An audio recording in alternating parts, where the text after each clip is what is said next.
Highty! Welcome back to my channel, Made Between the Pages. My name is Taylor, and today we're doing the third installment in Guess That Book.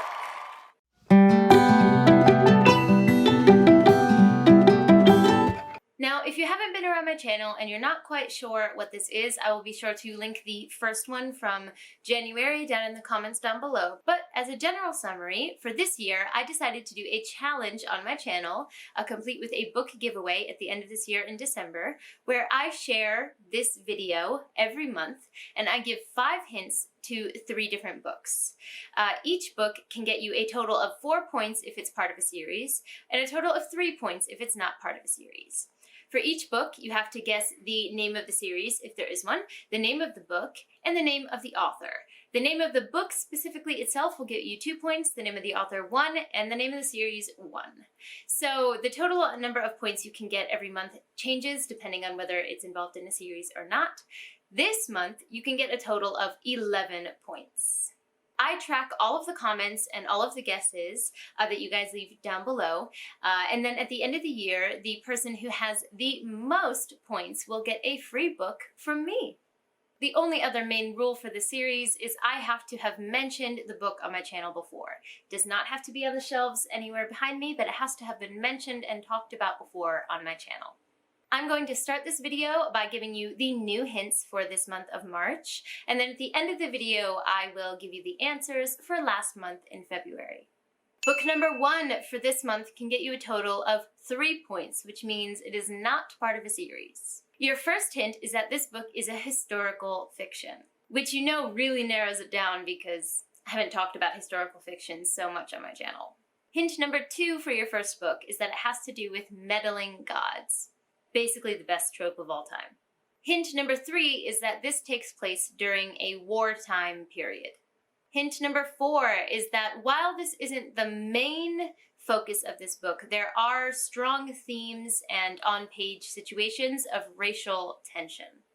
And hint number 5 is that this book is at its heart, at its core, a love story. Book number 2 this month can get you a total of 4 points, which means it is part of a series. Your first hint for book number 2 is quite a large one if you've watched my channel, but this is a book that I and a couple other booktubers refer to as grimdark light. Hint number 2 is that the world in which this book takes place is very loosely based on the Roman Empire. Hint number 3 is that this book, at least in the beginning, deals very heavily with the storyline of being a spy. Number 4, a main theme in this book and something that repeatedly happens to our poor characters is the idea of friendship betrayals. And hint number 5, which lends itself to the title Grimdark Light, is that there is a very, very brutal and violent antagonist in this story. Book number 3 can get you a total of 4 points, which means it's part of a series. Your first hint is that this book has a very strong bromance at the center of this story. There are other important relationships, but that bromance, that's key. Also, I apologize if you've been hearing drilling this whole time, okay? There are people doing construction above, and there's literally no time where they're not doing it, so I just have to record at the time that I have, so sorry about that.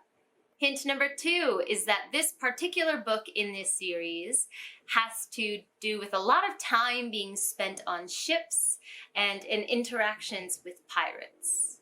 Hint number 3 is that this entire series deals with both the underbelly and the rich part of society, but I would argue that our main characters exist somewhere between the two, though if I have to choose one for them to actually belong to and feel comfortable in, I would say the underbelly of society. Although they do exist in like this liminal space between those two like different status levels of society.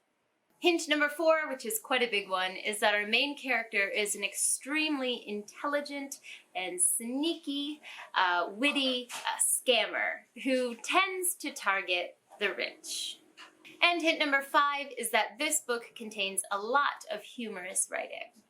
Go ahead and leave all of your guesses in the comments down below. I'm so excited to see what you guys guess. I love checking the comments every month for this.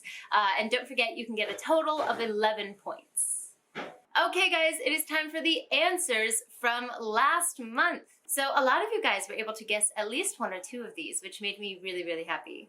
The answer to number one is that it is from the series The Greenbone Saga. The book in the series is Jade Legacy, and the author is Fonda. If you've been anywhere even remotely near my channel, you know this is one of my top series ever of all time. I loved it so much. Jade Legacy was an incredible final installment, and I was really, really happy with how many of you guys were able to guess not only the series, but the particular book that I was hinting at as well. The answer to number two is from the Bethel series. The book is called The Year of the Witching, and the author is Alexis Henderson. So a lot of you guys got this one as well. It's an amazing horror fantasy. I really, really enjoyed reading this book. A lot of people also guessed The Bear and the Nightingale by Catherine Arden, which is a really, really good guess. But yeah, this is the one that I was actually hinting for. And book number three was from the Nevermoor series, the second one, Wundersmith by Jessica Townsend. So a lot of you guys got this. This is my favorite installment in the Nevermoor series so far. The whimsy is off the charts. I enjoyed literally every page of this book, of enjoying exploring Nevermoor and with Morgan Crow and figuring out more about her and this wondrous society that she's a part of. It was such an amazing book. I loved it so much. So it made my heart happy that almost everyone got this one. As always, thank you so much to everyone who participates in this every month. I have so much fun checking the answers, and I just love having this kind of level of engagement with the people who watch my videos. So, you don't have to only leave the guesses. You can leave any questions, any comments, anything you want to say down below. I'll be sure to respond. Don't forget to like, subscribe, and click that bell. I'd love to have you as part of this community, and I appreciate it. But for now, I'm gonna head out. Jane!